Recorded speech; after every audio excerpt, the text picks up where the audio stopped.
Hey guys, okay. So the topic of my speech is how can social media isolate us?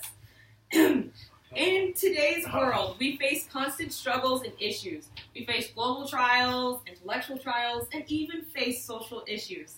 But today we face one of the biggest issues that has ever hit us as a society. Take all the issues that I just stated, roll it into one, and you get social media.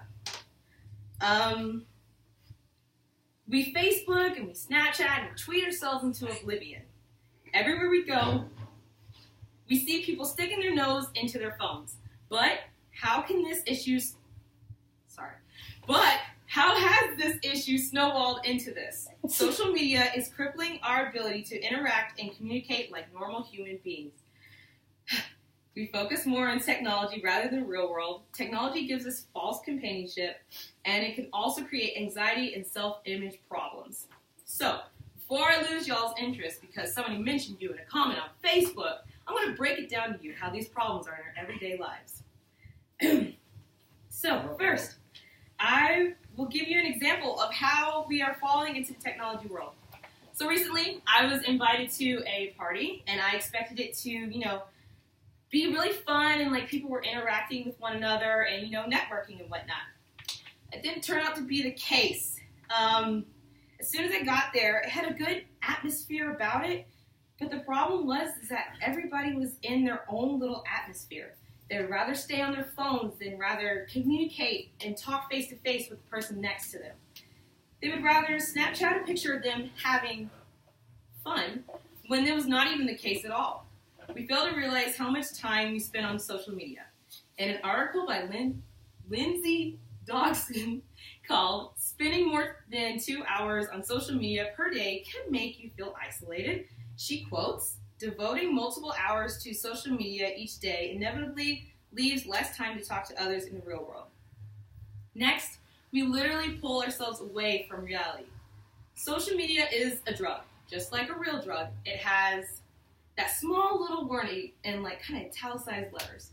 I personally believe that the warning is, warning, once you enter, you will be sucked into a vortex. Temporary loss of time and perception to reality. I believe that we should limit our time on social media. By limiting our time, we can get out of the vortex. We start to realize how obsessed we are with other people's lives also. We get jealous when others are going on that one trip we really want to go on, or they're posting pictures about the little retreat that they're going on also. We think that if we aren't having as much fun as the people who are on social media, then we aren't living our lives to the full potential. My suggestion on how we can fix this is to stop putting other people's lives on that pedestal of perfection and start putting ourselves first. We need to stop becoming jealous of others who are doing things that we are not. If we do this, we will end up so much happier. Next, I will bring up a topic that people kind of sort of roll their eyes at. Love. Love is a deep devotion to someone or something. For an example, I love technology and social media, but unfortunately, some people love technology and social media. For an example, I have a family member who was a die-hard Facebook person. They would always just be on it when I'm trying to talk to them, and they would ignore me and just get on my last nerves.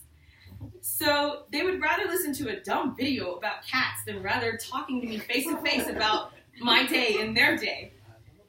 It shocked me how my family member did not realize how sucked into technology they were. It was like they began to form a relationship with it. They make it almost as if they were literally dating social media. Debbie McGarren quotes, "Social media provides virtual substances to actual friends and family. It allows people to maintain emotional distance with the illusion of intimacy." Have you ever felt this way before? If you have, I ask you to do the following. Stop it. I strongly advise us to determine how much involved emotionally we are with social media. By doing this, it will help stabilize our emotions, it will help us realize our limits of social media, and it will help us realize the true important things in our lives. Okay, we see those Instagram pictures, you know, like, or the videos where the girl's like perfecting her makeup or whatever, or that guy's making that super bank shot on the backboard of the basketball goal. But you know what? In a way, it's kind of not even real if you think about it. Hate to burst your bubble, but as as a young lady, I myself have been there where I seem to compare myself to the ladies who are perfecting their faces. The more that I did that, the more I felt lonely and kind of anxious. Social media has those side effects of feeling less than yourself and feeling like you don't measure up. One example of social media that diminishes our well-being is Tumblr. In an article called "Are Social Networks Causing Loneliness Among Teens?", A.J. Argwal quotes, "Tumblr, for example, is a place where teens go to reinforce negative thoughts and feelings. These social media platforms tend to push teens into only interacting with like-minded people. The interactions of only like-minded people can significantly impact feeling lonely and isolated because teens are not engaging with different viewpoints or different thoughts and feelings." In conclusion, it is urgent that we must awaken and fight off this problem. Social media is a great thing, but it all depends on how we use it. By limiting our technology use, we can disconnect from the media world and reconnect with the real world.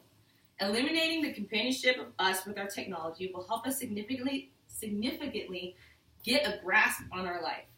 And finally, realizing that social media can make us feel emotionally disconnected will help us develop those feelings of hopefulness and gratitude for ourselves as a whole. So, I ask you to disconnect from your technology at least a few hours a day. It's honestly not that hard. By doing this, we can eliminate this problem.